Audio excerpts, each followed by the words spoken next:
കുന്നും കാടും പുഴയും തോടും പൂമരങ്ങളും പുളിമരവും ക്ഷേത്രവും ചുറ്റമ്പലവും ഒക്കെയുള്ള മനോഹരമായ വള്ളൂർ ഗ്രാമമാണ് ഈ കാണുന്നത്. ഈ വള്ളൂർ ഗ്രാമങ്ങളിൽ വെച്ചിട്ടാണ് നമ്മൾ ഈ ഷൂട്ടിംഗ് നടന്നത്. എല്ലാവരും തിരുനാവായയിൽ നിന്നും പല ഭാഗങ്ങളിൽ നിന്നും ഇവിടെ വന്ന് നമ്മളോട് പ്രത്യേകിച്ച് പ്രധാനപ്പെട്ട് സഹകരിച്ചതിൽ വളരെയധികം നന്ദി അറിയിക്കുകയാണ്. ഇതിൽ മനോഹരമായ ഗാനം ആലപിച്ച നമ്മളെ പ്രധാനപ്പെട്ട കഥാപാത്രം ചെയ്ത മോളോട് ഈ അഭിനയിക്കുമ്പോൾ എന്തെങ്കിലും ബുദ്ധിമുട്ടുണ്ടായോ ഇല്ലയെന്ന് നമുക്ക് ഒന്നുകൂടെ ചോദിക്കാം. അഭിനയിക്കുമ്പോൾ ഈ പാട്ട് പാടുന്നത് പോലെ തന്നെ അഭിനയിക്കാൻ വളരെ എളുപ്പമായിരുന്നു. ഞാൻ ആദ്യമായിട്ടാണ് ഇങ്ങനെ പാട്ടല്ലാതെ അഭിനയിക്കണത്. അപ്പോൾ ഫസ്റ്റ് കുറച്ച് ബുദ്ധിമുട്ടുണ്ടായിരുന്നു. പിന്നെ എല്ലാവരും നല്ല സപ്പോർട്ടാണ്, അതുകൊണ്ട് തന്നെ പിന്നെ പെട്ടെന്ന് ക്യാച്ച് ചെയ്യാൻ പറ്റി.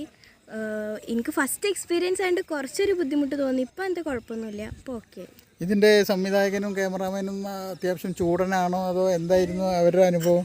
ഒരു ചൂടും ഇല്ല, നല്ല സപ്പോർട്ടാണ്, അതുകൊണ്ട് തന്നെ എനിക്കും കുറച്ച് നല്ല കൂളായിട്ട് ചെയ്യാൻ പറ്റി. കുഞ്ഞുമോളുടെ അഭിപ്രായം എന്താണ് ഈ ആൽബത്തെക്കുറിച്ച്? അടിപൊളിയാണ്. ചായയൊക്കെ കിട്ടിയോ?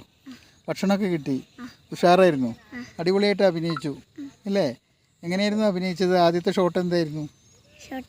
ആദ്യത്തെ ഷോട്ട് എങ്ങനെ എടുത്തത്? മുഖത്ത് കൈയൊക്കെ വെച്ചിട്ടായിരുന്നോ? എങ്ങനെ എടുത്തത് നോക്കട്ടെ. ഇങ്ങനെയായിരുന്നു ആദ്യത്തെ ഷോട്ട്. ഓക്കെ, അടുത്തതായി നമുക്ക് രണ്ട് വാക്ക് സംസാരിക്കാനായി ചിറയൻകീഴ്, തിരുവനന്തപുരം ചിറയൻകീഴ് ഭാഗത്ത് നിന്ന് അദ്ദേഹം വളരെ കഷ്ടപ്പെട്ട് ട്രെയിനിലൊക്കെ കയറി നമ്മളൊരു ചെറിയ കൊച്ചു വേഷം ചെയ്യാനായിട്ട് ഇവിടെ നമ്മുടെ എൻജിനീയറാണ് അദ്ദേഹം, ഒരു റിട്ടയർഡ് എൻജിനീയറാണ് രഘു ചിറയൻകീഴ്. അത് ഒരുപാട് കഷ്ടപ്പെട്ടാണ് ഇവിടെ വന്നത്. എങ്ങനെയായിരുന്നു ആ അഭിനയം? എന്തായിരുന്നു ഈ സംവിധായകനുമായിട്ടുള്ള ബന്ധം? വർഷങ്ങളായിട്ട് വളരെ അടുത്ത് പരിചയമുള്ള ഡയറക്ടറാണ് ഇദ്ദേഹം.